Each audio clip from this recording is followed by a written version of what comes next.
Welcome back, dear viewers, and you are still watching Cairo Local Time. And in this segment of our program, we will talk about the role of translation in boosting cultural exchange among nations. And we are joined today by Mrs. Heba Eddin.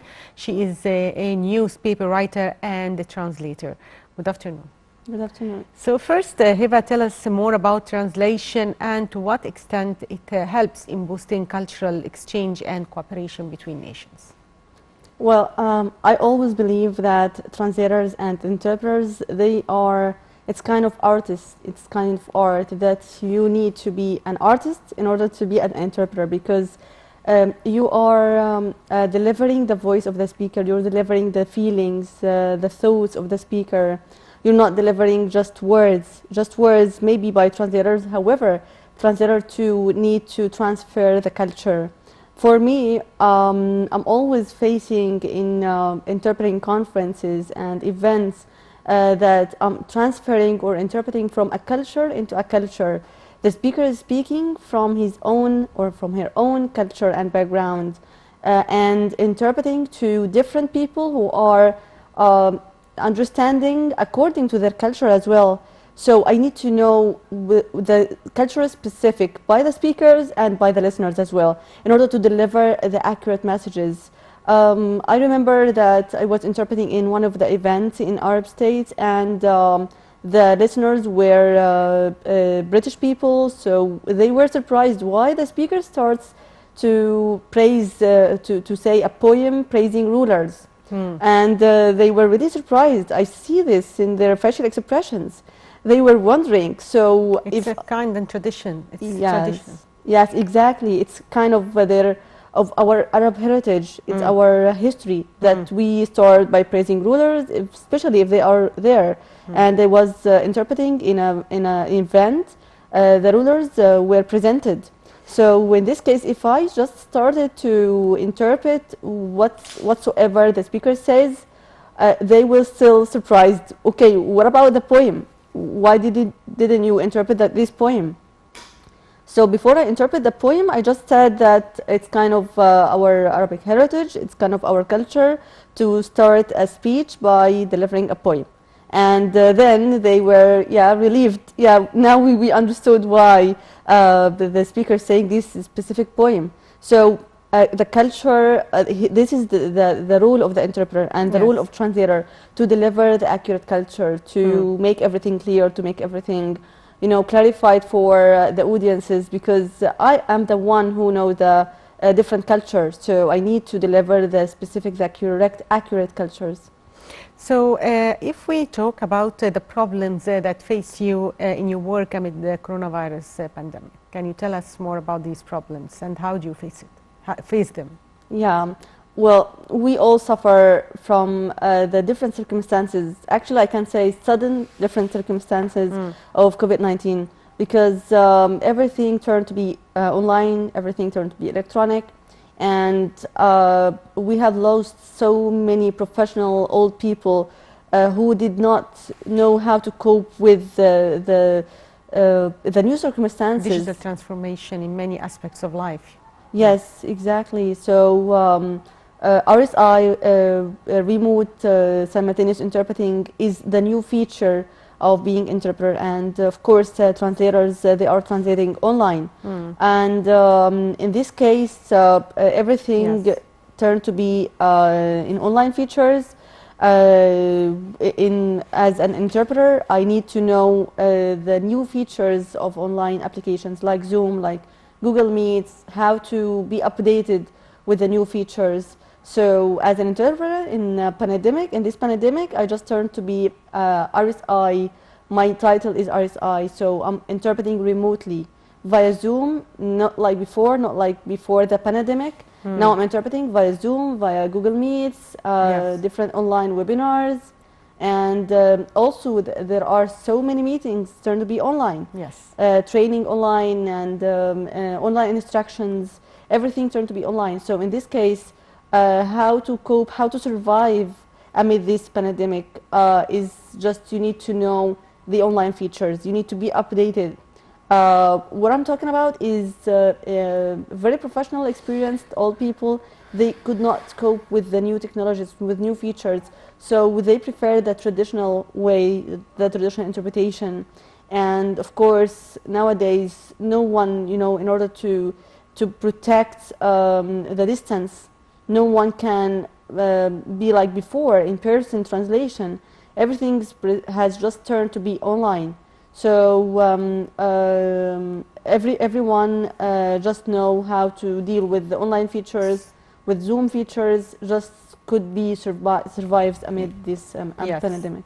So Heba, tell me about the books that you are interested in translating, and what is the most important book that you translated in your life? Well, as a writer, I like writing so much. Yes. I started my career as a translator. I like reading, I like writing so much.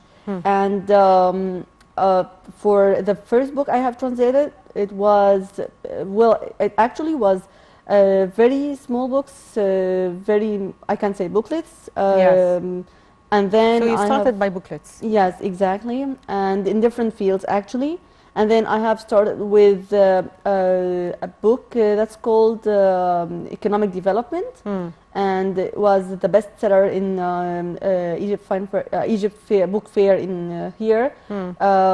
So I didn't expect this success. The accurate translation, it was 1,000 pages, and it was specified for the PhD scholars in economy. And I like it so much because it doesn't speak only about economy, it speaks also about culture, about numbers. You know, if you want to convince someone for facts, you just need to speak about numbers. Yes. Numbers speaks about facts. So I like this book so much, and as an interpreter in different conferences in the field of economy, it was really easy for me to predict the terminologies, the specific terminologies. So this was one of my best achievements in translating books. And I have translated as well scientific magazines in Egypt and outside Egypt, in the Gulf specifically. And Scientific magazines to Arabic? Yes, from Arabic into English. From and Arabic vice to versa. English. Yeah, for the book Economic Development, it was from English into Arabic. And the specific magazines related to media magazines and other researches as well. Yes. So you told me that you are also interested in writing. So can you tell us more about the articles that you write, and in which fields? Well, as a writer, it was a coincidence because in this pandemic, I just started to write. We have free time. We are staying home. We are not going out. Not that busy like before. We just need to deliver our messages, to deliver our feelings, our these hard feelings in writing. So I started writing articles, I started publishing articles, and I know that I'm a good writer because I'm writing since I was very young. So I have then started with publishing with Gulfian newspapers. So many names I am writing with in Saudi Arabia and Emirates. You told me that you write about society and the problems facing women, maybe. Yeah, in two different newspapers. One of them is for women, advocating women, and every time I just see that there is a chance, there is an opportunity, I start to encourage women. I started to advocate women. You need to achieve your dreams. You need not stop anymore. And also you need to, you have challenges in your practical life, and you need to overcome these challenges. So I just started writing to address to women how to continue their career, how to continue their track, how to be on track, not off track. And another magazine I'm writing just for addressing to society. It's kind of the social problems, how to the current problems nowadays because of this pandemic.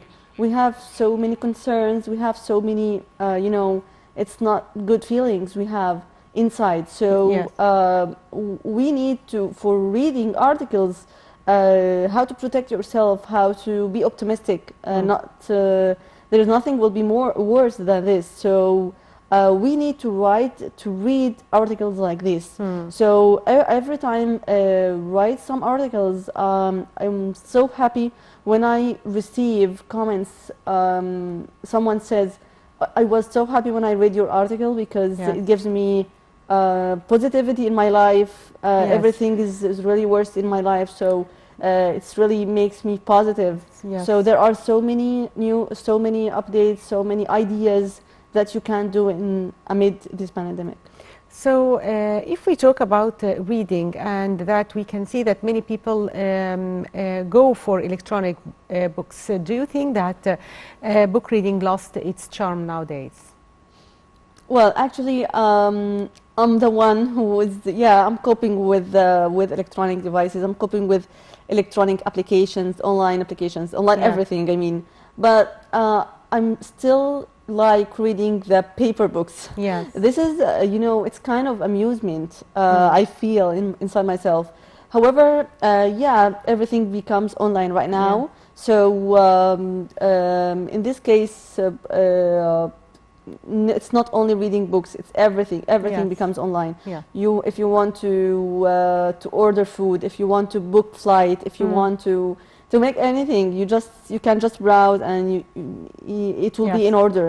Yes. So online books, yes, it's now really published. Yes. But for the online books, I mean, everything now it's on site. Whatever the book you're searching for, you can find.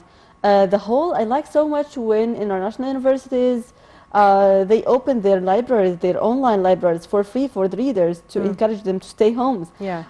So I like it so much. I feel that scholars now, they can find their passion, they can find more books to read. So yeah, I encourage everyone to read online books and of course the paper books as well. Yes, finally I'd like to thank you, Mrs. Heba Eddin, newspaper writer and journalist as well as a translator. Thank you for being with us today. Thank you. And by that, dear viewers, we come to the end of today's edition of Cairo Local Time. Thank you for watching.